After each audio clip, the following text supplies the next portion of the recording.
All right, everyone. The other day, Venezuela reopened its border with Colombia again. It had been closed for some weeks, the same as the border with Brazil until about a week ago. And the first thing that happened is thousands of Venezuelans fled into Colombia. We've seen this before. It's basically it sort of bottled it up, so I guess a number of thousands just walked across at the same time. Maduro doesn't even try to stop them anymore. The one non-tyrannical thing Maduro is doing is he doesn't care if people leave Venezuela. Apparently. Basically, they just have to deal with Colombia or Brazil, maybe stopping someone at the border and saying, no passage at the moment. There's smuggling going on there as well. I think he turns a blind eye to that.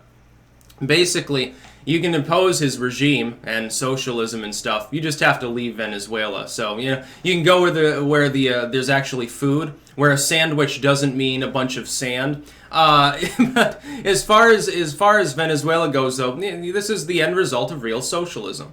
And it's funny because socialists that used to claim Venezuela as the holy grail of socialism, all of a sudden they've disowned it, said, no, it's the capitalist fault. Subversive capitalists within the country have sabotaged the machinery of the economy. Subversive capitalists in the West have infiltrated. It's a CIA coup. It was sanction related, even though there were no major U.S. sanctions in Venezuela till this year, and their economy was melting down 3 years ago. It's funny because Salon still has that famous article about Chavez' economic miracle and how great socialism was and how we should do it here. And it was very funny because, again, that was a mainstream opinion among the further left at the time. Until a few years ago, and now all of a sudden it's a minority opinion. Now all of a sudden Venezuela's not really socialist, or it is, but it's a coup. It's CIA, sort of spooky woo fall. Very funny how that happens. It was real socialism till it stopped working, then it suddenly became actually a form of degenerated capitalism or something. But Maduro's a crazy dude, but he doesn't seem inclined to gun people down that are trying to flee his crazy regime, so I suppose that's one saving grace. One thing is he's probably not doing that because he realizes, hey, it's crippling my economy, and it's making me look bad on a daily basis, and it's making my ideology look shitty on a daily basis. But at the very least, it doesn't give a cause for the world community to come and invade me because I'm not massacring my people at the border, where people from Colombia or Brazil can witness it too and report to the outside world. If he's just massacring people in the middle of his own country, it's a little more difficult for them to sort of tell the world about the atrocities. And then things sort of get lost in the fog of war because the Eastern Bloc states will say, no, that's a bunch of bullshit Western propaganda. Everything's fine. Look at this Potemkin village that we filmed earlier. It's very peaceful. There's meat everywhere and milk and stuff. I mean, there's no one shopping there for conspicuous reasons, but it's there. You too can shop there if you have a van still with enough gas to get there, and you have a van load of money. You can probably buy a nice steak, and then somebody will hit you over the head and take it along with your clothes and your wallet once you leave the store. But you can buy it. You just can't. You'll have to eat it raw in the aisle. Raw steak, the new thing among the upper class of Caracas and places like that. Maybe Venezuela is really socialist. This is what people want here.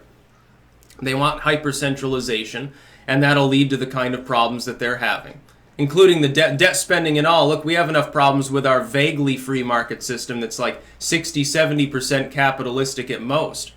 And that's really what it boils down to. Maybe less than that. It may only be 40 or 50% capitalistic here, and that's what's propping us up.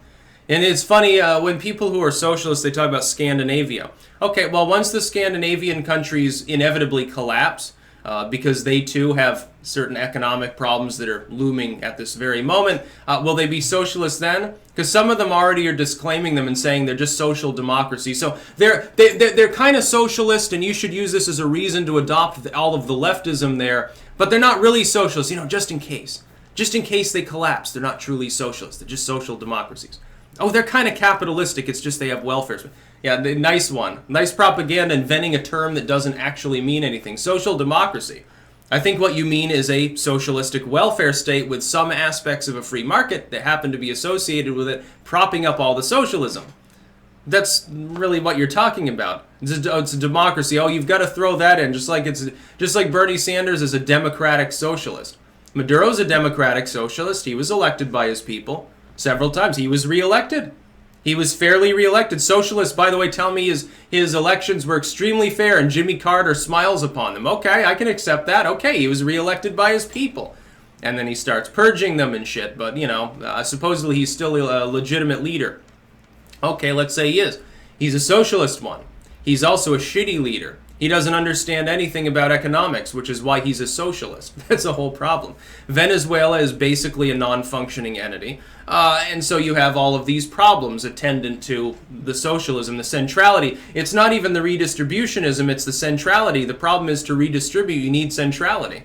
That's the whole problem. It's because one or a few people are making decisions that impact huge markets or large numbers of other people. It is innately going to be efficient if those decisions are good. You're being run by a bus driver. That's a problem. And Chavez created the problem. Chavez wasn't a mental midget. He was just too much a fan of centrality. He said, look, we can ingratiate ourselves to people. We'll give them the microwave ovens and the commie blocks and stuff like that. We'll just borrow a bunch of money against our oil sales. And we've got so much oil, like it'll never go away, so no problem. For 100 years will be nothing but prosperity. Yeah, that would have been fine, except that you speculated. Supposedly free markets cause speculation, and that's a big problem. What did Venezuela do? They speculated against the value of their own oil, not realizing, of course, that the oil prices could drop, which they did. That was problem one. Number two, then oil revenue began to decline further because productivity kept dropping off because the oil rigs weren't being maintained. Once times got bad, people who had been making bank, they left the country. They went to go work in Brazil or Colombia or in the United States or something. You lost all of those critical workers. You don't have enough electricians to maintain the power grid. You don't have enough oil rig workers to maintain the oil rigs. You don't have enough road workers to maintain the roads. You don't have enough architects to build the commie blocks. You don't have enough of anything. It's chronic shortage. Supposedly it's a worker's paradise. This is what socialism creates.